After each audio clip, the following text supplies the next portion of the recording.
एक बड़ी पुरानी कहावत है, सुबह का भूला यदि शाम को घर आ जाए तो उसे भूला नहीं कहते हैं। इंडिया श्रीलंका के रिलेशंस की बात करें तो ये हिस्टोरिकल रिलेशंस रहे हैं, इंडिया श्रीलंका के कल्चरल रिलेशंस रहे हैं, ट्रेड रिलेशंस रहे हैं, मैरीटाइम कोऑपरेशन रहा है इंडिया और श्रीलंका के बीच में। लेकिन पिछले कुछ डेकेड से चाइना और श्रीलंका के बीच के जो रिलेशंस वो काफी ज्यादा बढ़े हैं। जो सोच थी चाइना की वो ये थी कि श्रीलंका में अगर इन्वेस्टमेंट करी जाएगी, जैसे हम्बनटोटा पोर्ट हो गया, टर्मिनल इन्वेस्टमेंट हो गया, तो इससे क्या होगा कि चाइना अपना इन्फ्लुएंस श्रीलंका में बना लेगा और फिर वो इंडिया को काउंटर कर सकेगा श्रीलंका में भी और इंडियन ओशन में भी।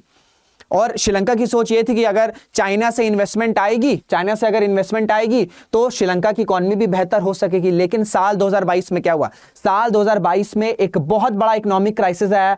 पूरे के पूरे जो श्रीलंका की पॉपुलेशन थी वो इस तरीके सड़कों पे आ गए थे, क्योंकि इन्फ्लेशन आ गए थे, अनएम्प्लॉयमेंट हो गई थी, फॉरेक्स रिजर्व पूरी तरीके से खत्म हो गए थे। क्यों? क्योंकि जो इन्वेस्टमेंट करी थी चाइना ने उसके हाई इंटरेस्ट थे, जो लोन की टर्म्स थे वो बिल्कुल भी ट्रांसपेरेंट नहीं थे, वो सिर्फ सरकार और चाइना के बीच में थे। इस वजह से बहुत बड़ा इकोनॉमिक क्राइसिस आया एंड ये रियलाइजेशन शायद श्रीलंका को हो गया है। इसी वजह से श्रीलंका के जो नए प्रेसिडेंट बने हैं उन्होंने अपनी पहली फॉरेन विजिट इंडिया में करी है। और किस तरीके से, और ऐसे मुश्किल टाइम में जो इकोनॉमिक क्राइसिस हुआ है, इस मुश्किल टाइम में श्रीलंका को जो इंडिया है वो फाइनेंशियल एड प्रोवाइड कर रहा है सो दैट श्रीलंका की जो इकोनॉमी है वो रिकवर हो सके। और साथ में हम ये भी समझने की कोशिश करेंगे कि जो ये फाइनेंशियल एड दिया जा रहा है भारत की तरफ से वो श्रीलंका को क्यों दिया जा रहा है, why Sri Lanka is important to India. नमस्कार दोस्तों, मेरा नाम Rishabh Singh and you are watching current affairs part by 247। इसी तरीके के एनालिसिस आपको इस चैनल पर मिला करती है तो चैनल को सब्सक्राइब जरूर कर लिया करिएगा। अगर आपको वीडियोस अच्छी लगती है तो लाइक भी जरूर करिएगा। ये आप मंजर देख सकते हैं, साल 2022 में इकोनॉमिक क्राइसिस हुआ था और इसका कहीं ना कहीं एक इंपॉर्टेंट रीजन था कि बहुत बड़े अमाउंट पर लोन्स दिए गए थे श्रीलंका को। और इस लोन को क्या कहते हैं, ये जो पैसे दिया जाता है श्रीलंका के द्वारा, इसे कहते हैं डेब्ट ट्रैप। तो ये जो चाइना की डेब्ट ट्रैप पॉलिसी है ये अब श्रीलंका को समझ में आ गई और उसका लेटेस्ट एग्जांपल ये आप समझ सकते हैं कि श्रीलंका के नए प्रेसिडेंट बने हैं अनुरा कुमारा, और इनकी पहली फॉरेन जो विजिट रही है वो भारत में रही है। और ये दिखाता है कि किस तरीके से एक शिफ्ट आया है, एक मोमेंटल शिफ्ट देखने को, एक मोमेंटम शिफ्ट हमें देखने को मिल रहा है या पिवटल शिफ्ट हमें देखने को मिला है श्रीलंका की फॉरेन पॉलिसी में। Sri Lanka's bond holder sign off $12.55 billion डेप्ट ओवरहॉल। तो इस वक्त देखिए श्रीलंका के नए प्रेसिडेंट बने हैं, इनकी सबसे पहली जो ऑब्जेक्टिव वो ये है कि श्रीलंका की जो इकोनॉमी है जो पूरी तरीके से डिस्टर्ब हो चुकी है, खत्म हो चुकी है, कोलैप्स हो चुकी है, इसको वापस से अपने पैरों पर खड़ा किया जाए। और इस रिकवरी में भारत सबसे ज्यादा एड श्रीलंका की कर रहा है। मैं आपको अमाउंट भी बताऊंगा कि किस तरीके से जो फाइनेंशियल एड है वो दी जा रही है। ड्यूरिंग श्रीलंकास 2022 इकोनॉमिक मेल्टडाउन, जब इकोनॉमिक क्राइसिस हुआ तब चाइना का कोई स्टेटमेंट नहीं आया था, चाइना की तरफ से कुछ फाइनेंशियल एड भी नहीं आई थी। और यही डिफर करता है चाइना और इंडिया में। यह है इंडिया की सॉफ्ट पावर कि जब मुश्किल में कोई देश होता है तब वो भारत के पास आता है और भारत मदद करता है। During Sri Lanka's 2020 economic meltdown India provided 4 billion add.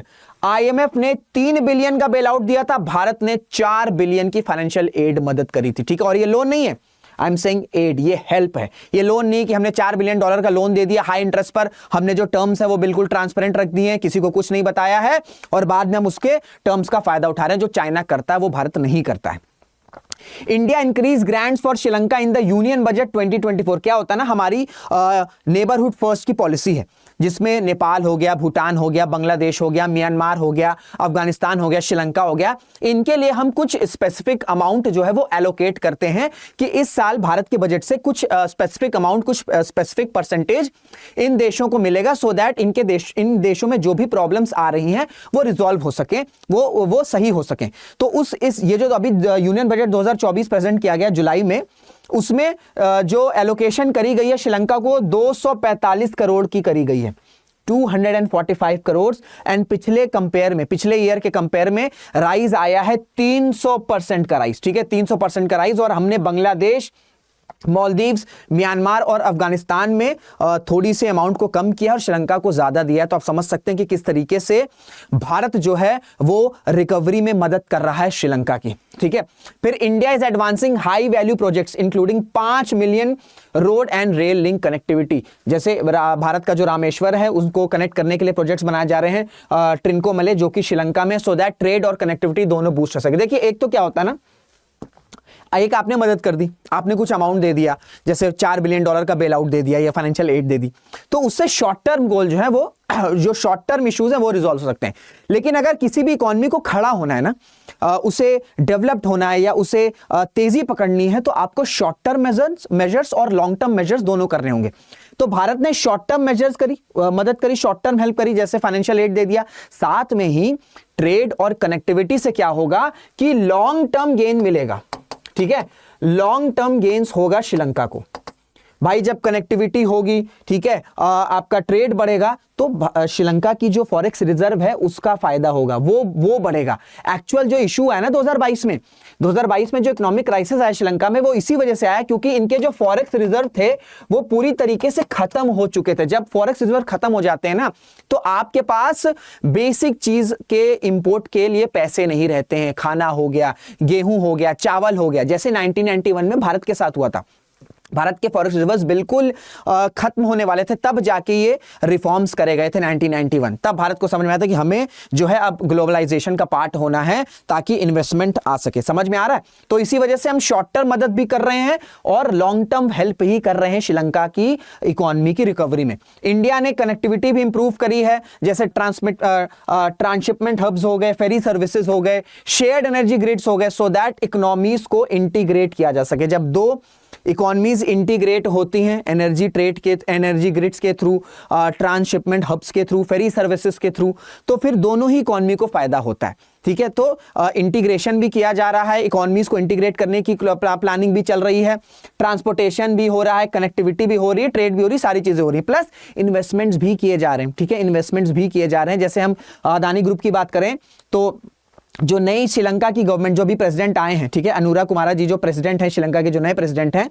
उन्होंने अप्रूव कर दिया है या सपोर्ट किया है भारत के जो deep water container terminal project हैं कोलंबो पोर्ट में, सो दैट ट्रेड इंफ्रास्ट्रक्चर भी डेवलप हो सके। ठीक है, ये सब क्या है? ये जो मैंने अभी आपको दिखाया कि trade, ferry services, transshipment hubs, energy grids, trade and connectivity, फिर इन्वेस्टमेंट, ये सारी चीजें भारत की सॉफ्ट पावर को शो करती हैं। ठीक है, सॉफ्ट पावर, दो तरह की डिप्लोमेसी में दो पावर्स होती है, एक सॉफ्ट पावर, एक हार्ड पावर। तो भारत किस पर डिपेंड करता है? भारत डिपेंड करता है सॉफ्ट पावर पर। चाइना किस पर डिपेंड करता है? हार्ड पावर पर, कि भाई इन्वेस्टमेंट कर दिया है, ये लोन है, अब आपको देना है। ठीक है, जैसे आपका हम्बनटोटा पोर्ट हो गया, 99 ईयर्स के लिए लीज हो गया चाइना के पास, ये क्या, ये हार्ड पावर है। लेकिन हम इस तरीके की चीजें नहीं करते, हम इन्वेस्ट करते हैं सो दैट भारत का भी फायदा हो और जिस देश में हम इन्वेस्टमेंट कर रहे हैं उस देश की भी इकोनॉमी जो है वो रिकवर कर सके। अब देखिए, अगर हम बात करें श्रीलंका के ट्रेडिंग पार्टनर में, तो इंडिया लार्जेस्ट निकला है। बहुत सारे इनिशिएटिव्स प्रमोट किए गए हैं, economic and technology cooperation agreement भी साइन हुआ है, so that trade and investment ज्यादा से ज्यादा बढ़ सके। प्लस एजुकेशन, ठीक है, हेल्थ केयर, ये सारी बेसिक नेसेसिटीज हैं। अगर ये सारी चीजें इंप्रूव हो जाती हैं तो कोई भी देश में प्रॉब्लम्स हमें देखने को नहीं मिलती हैं। इसी वजह से भारत जो है जो एजुकेशन में ग्रांट प्रोवाइड करता है श्रीलंका के, ठीक है, इसको भी डबल कर दिया है और कई सारे रेनोवेशंस, कई सारे जो कॉलेज, यूनिवर्सिटीज हैं, जो इंस्टीट्यूशंस हैं, उनको फंड भी वहां पर उनके इनोवेशन में फंडिंग भी कर रहा है।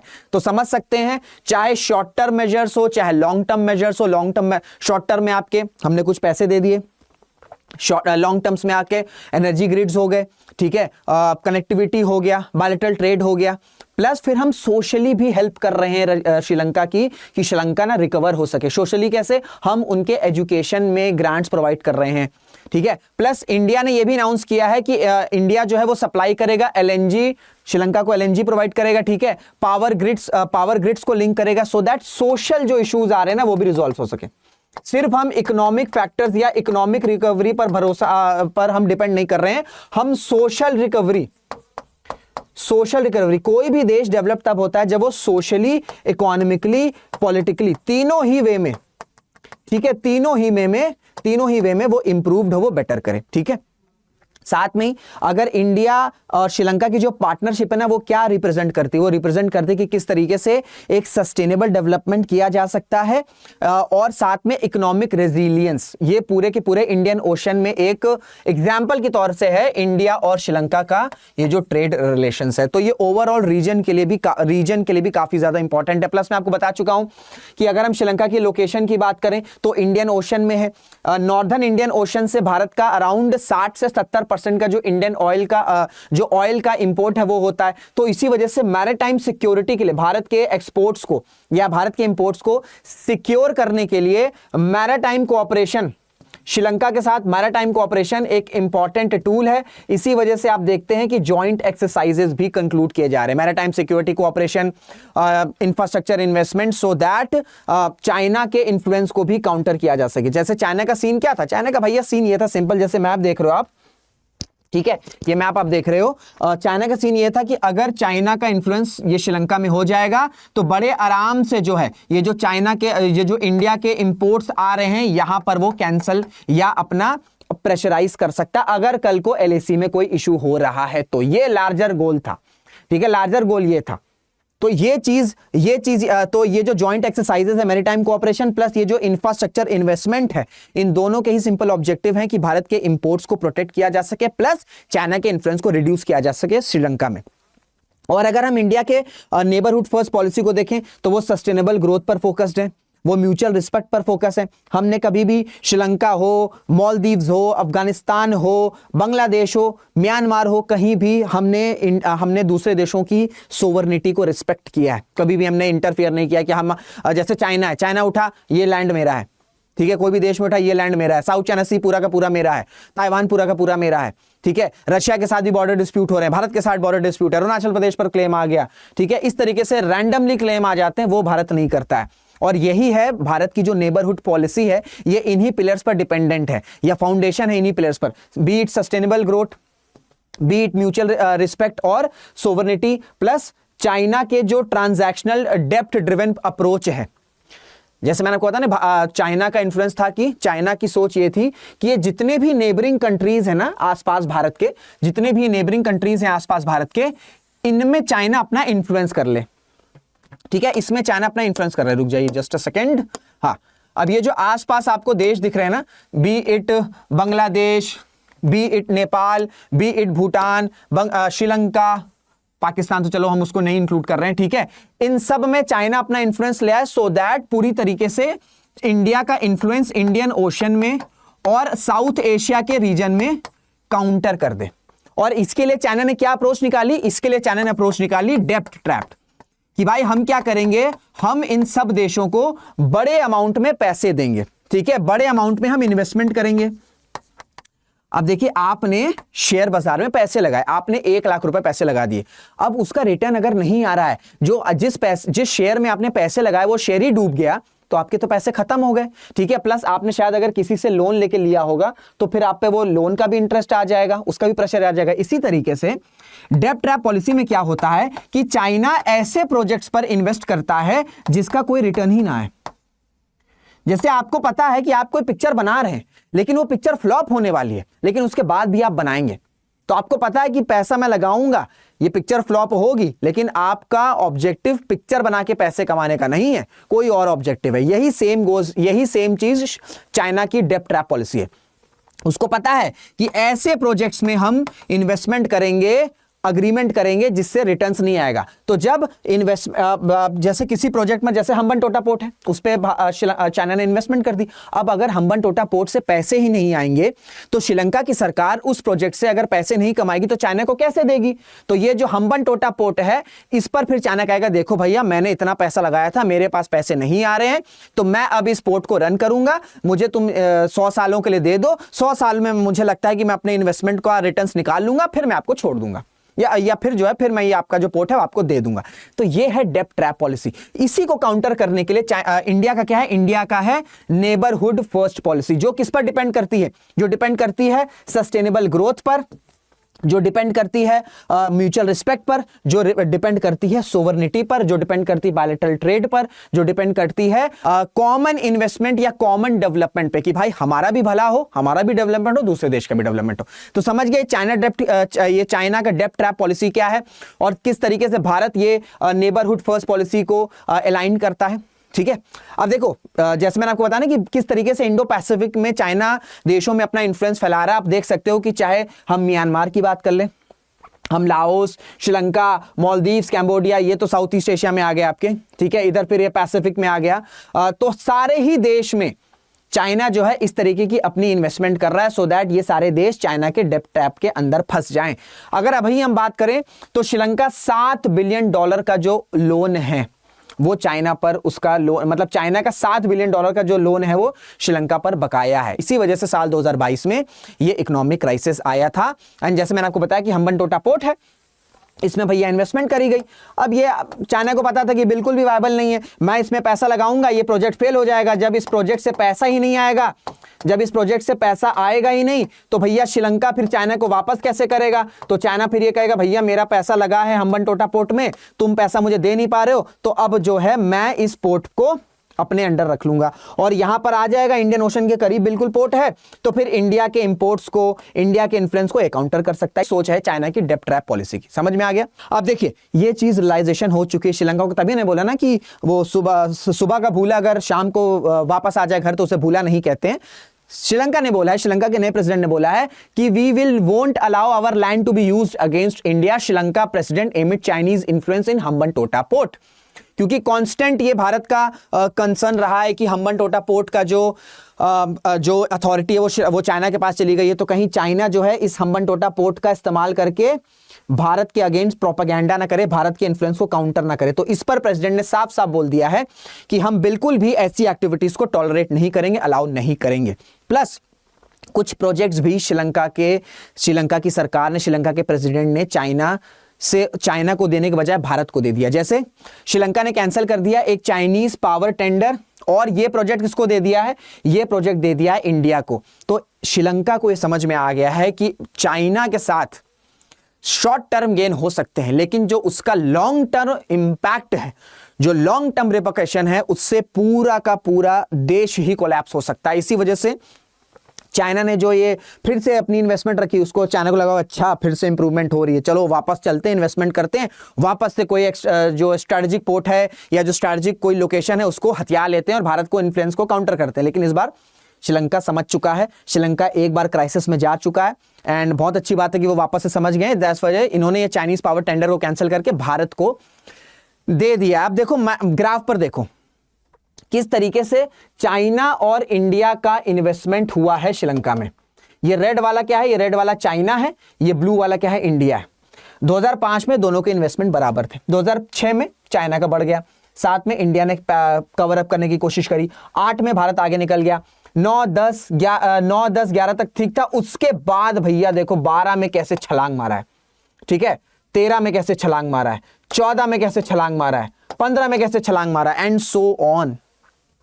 क्योंकि एकाएक जो एक्सपोर्ट्स हैं ये बढ़े, चाइना की इकोनॉमी एकाएक बढ़ी, तो इन्होंने एकाएक इन्वेस्टमेंट देखो एफडीआई किस तरीके से बढ़ा दिया और इसका फायदा क्या हुआ कि हम्बनटोटा पोर्ट जैसे स्ट्रैटेजिक लोकेशंस को कैप्चर कर लिया है चाइना ने। ठीक है, समझ में आ रहा है। हर इन्वेस्टमेंट, रेलवेज हो, एनर्जी हो, एयरपोर्ट हो, हर इंफ्रास्ट्रक्चर हो, हर जगह इन्वेस्टमेंट चाइना ने करी है और इसका हाल ये हुआ है। ठीक है, क्यों कह रहे हैं कि श्रीलंका को समझ में आ गया कि इस इन्वेस्टमेंट का नुकसान क्या है। आप देख सकते हैं कि 2022 में -7.3% जीडीपी ग्रोथ, 2023 में -2.3, 2024 में सिर्फ 1.9% है, 2025 में अगर सब ठीक रहा तो 2.5। ये फोरकास्ट किया गया है श्रीलंका की जीडीपी ग्रोथ को। By third quarter of 2023 Sri showed signs of recovery with the current account surplus, declining inflation and increased remittances। तो 2022 का जो क्राइसिस था वो उसमें थोड़ा बेटर हुआ, लेकिन ग्रोथ आप देख सकते हैं अभी भी माइनस में। 2024 में पॉजिटिव गया, ठीक है, एटलीस्ट कुछ बढ़ोतरी हुई और एक्सपेक्टेड है कि शायद 2025 में 1.9 से 2.5% हो सकता है। और इस चीज में ये 7.3 से -2.3 आने में सबसे बड़ा रोल किसका रहा है, भारत की जो फाइनेंशियल एड भारत ने दिया है। हालांकि IMF ने भी बेल आउट किया है, लेकिन इसमें फाइनेंशियल एड जो भारत देता है उसका बहुत ही इंपॉर्टेंट रोल रहा है, क्योंकि अगर हम टर्म्स एंड कंडीशन की बात करें तो IMF के बहुत सारे टर्म्स एंड कंडीशन रहते हैं। ये जो पाकिस्तान में क्राइसिस आता है ना, वो ये इन्हीं सब की वजह से आता है। बहुत हार्श टर्म्स रखता है IMF, ठीक है, लेकिन भारत का ऐसा कुछ भी हार्श टर्म्स नहीं रहते हैं। तो ये सारी चीजें मैंने आपको बता दी। अब आपके दिमाग में बात आ रही होगी, ये बताइए सर कि हम क्यों इतना पैसा दे रहे हैं, हम उनको $4 बिलियन का एड प्रोवाइड कर रहे हैं, फिर हम उनके एजुकेशन में इन्वेस्टमेंट कर रहे हैं, हम उनके डिफरेंट सेक्टर्स में इन्वेस्टमेंट कर रहे हैं, हम उनके एनर्जी ग्रिड को इंटीग्रेट करने की बात करें, हम क्यों श्रीलंका को मदद करें? Why is Sri Lanka is important to India? तो ये मैप से ही देख लो। सबसे पहली बात तो जो श्रीलंका की भैया लोकेशन है, स्ट्रैटेजिक लोकेशन श्रीलंका की काफी ज्यादा इंपॉर्टेंट है। मैंने आपको बताया कि जो नॉर्दर्न इंडियन ओशन है, ये पूरा इंडियन ओशन है, जो नॉर्दर्न इंडियन ओशन है, यहां से भारत के 60 से 70% के जो ऑयल हैं वो इंपोर्ट होते हैं। तो अगर श्रीलंका के साथ अच्छे रिलेशंस नहीं होंगे, यहां पर अगर चाइना या कोई दूसरा फॉरेन पावर आ जाए जिसके रिलेशंस भारत के साथ अच्छे नहीं हैं, तो क्या ये देश इन इंपोर्ट्स को ब्लॉक नहीं कर सकता है या इन इंपोर्ट्स को कुछ डैमेज नहीं पहुंचा सकता है अगर कल को कुछ LAC पे इशू हो जाए? तो सबसे इंपॉर्टेंट रीजन है कि स्ट्रेटेजिक लोकेशन, ठीक है। फिर क्या है? फिर है आपका मैरीटाइम कोऑपरेशन, ठीक है। एक तो इंडिया का ऑयल इंपोर्ट हो गया, प्लस मैरीटाइम कोऑपरेशन की भैया ये इंपोर्ट्स को सिर्फ फॉरेन पावर नहीं है, ठीक है, बहुत ऐसे ऐसे ग्रुप्स होते हैं जो इन सारे पोर्ट्स को जो है, इंपोर्ट्स को जो है वो डैमेज कर सकते हैं। तो इस वजह से मैरीटाइम कोऑपरेशन के लिए भी श्रीलंका काफी ज्यादा इंपॉर्टेंट है। रीजनल मैरीटाइम सिक्योरिटी के लिए काफी ज्यादा इंपॉर्टेंट है। ट्रेड रिलेशंस, ठीक है, जैसे मैंने आपको बताया कि अभी इकोनॉमिक क्राइसिस आ रहा है या इकोनॉमिक रिकवरी चल रही है श्रीलंका में, ठीक है, इकोनॉमिक रिकवरी चल रही है श्रीलंका में। तो ऐसे में ट्रेड रिलेशन, जैसे अगर हम 2022 की बात करें तो $6 बिलियन था, धीरे धीरे करके ये और बढ़ सकता है। तो जितने बेहतर रिलेशंस होंगे भारत के, उतने ही ट्रेड रिलेशंस इंप्रूव होंगे, प्लस भारत का इन्फ्लुएंस भी बना रहेगा श्रीलंका में, इंडियन ओशन में। फिर इन्वेस्टमेंट, जैसे मैंने आपको बताया ना कि रिकवरी मोड पे है, तो जब रिकवरी मोड पर है तो भारत अगर इन्वेस्ट करेगा तो श्रीलंका को भी फायदा होगा और इसका रिटर्न्स फिर इंडिया को भी मिलेगा। और जो इन्वेस्टमेंट श्रीलंका में इंडिया करता है वो टोटली डिफरेंट है फ्रॉम चाइना। हम ऐसे प्रोजेक्ट्स पर इन्वेस्ट करते हैं जिसका फायदा श्रीलंका को भी होगा और जिसका फायदा इंडिया को भी होगा। चाइना कैसे प्रोजेक्ट्स पर इन्वेस्ट करता है जिसका फायदा सिर्फ और सिर्फ चाइना को होगा। तो चाहे हम लोकेशन की बात कर लें, हम रीजनल मैरीटाइम सिक्योरिटी की बात कर लें, हम ट्रेड रिलेशंस की बात कर लें, हम इन्वेस्टमेंट्स की बात कर लें, हर तरीके से भारत के लिए श्रीलंका इंपॉर्टेंट है। दैट्स वाई हम श्रीलंका की रिकवरी में भारत जो है वो इकोनॉमी शॉर्ट टर्म में भी मदद कर रहा है, लॉन्ग टर्म मेजर्स भी ले रहा है, सोशली भी हेल्प कर रहा है, ठीक है, सारी तरीके से ये मदद हो रही है। तो ये था पूरा एनालिसिस इस खबर का, इस न्यूज़ की। आई होप आपको सारी चीज़ें क्लियर हो गई होंगी कि क्या डेब्ट ट्रैप पॉलिसी है, किस तरीके से ये चाइना जो है उन डेब्ट ट्रैप पॉलिसी को इंप्लीमेंट करता है, किस तरीके से उसका नुकसान हुआ, क्यों, किस तरीके से भारत रिकवर कर रहा है और भारत के लिए श्रीलंका क्यों इंपॉर्टेंट है। ये सारे पहलू पर हमने बात करी और मैंने बहुत ही कोशिश करी कि मैं आपको आसान भाषा में समझा सकूँ। तो अगर वीडियो अच्छी लगी होगी, आपको सारी चीज़ें समझ में आई होगी, तो वीडियो को लाइक ज़रूर करेगा, कमेंट ज़रूर करेगा, शेयर ज़रूर करेगा और अपनी राय बताएगा कि क्या इंडिया को इतने बड़े अमाउंट में श्रीलंका की मदद करनी चाहिए, नहीं करनी चाहिए, ये भी आप बता सकते हैं। आपके जो भी सजेशन है कमेंट बॉक्स में वो पूरी तरीके से वेलकम है। तो अगर वीडियो लेकिन अगर वीडियो अच्छी लगी तो लाइक, कमेंट, शेयर जरूर से करेगा। तो इसी के साथ इस वीडियो को एंड करते हैं, मुलाकात करेंगे आपसे अगले वीडियो में। जय हिंद, जय भारत।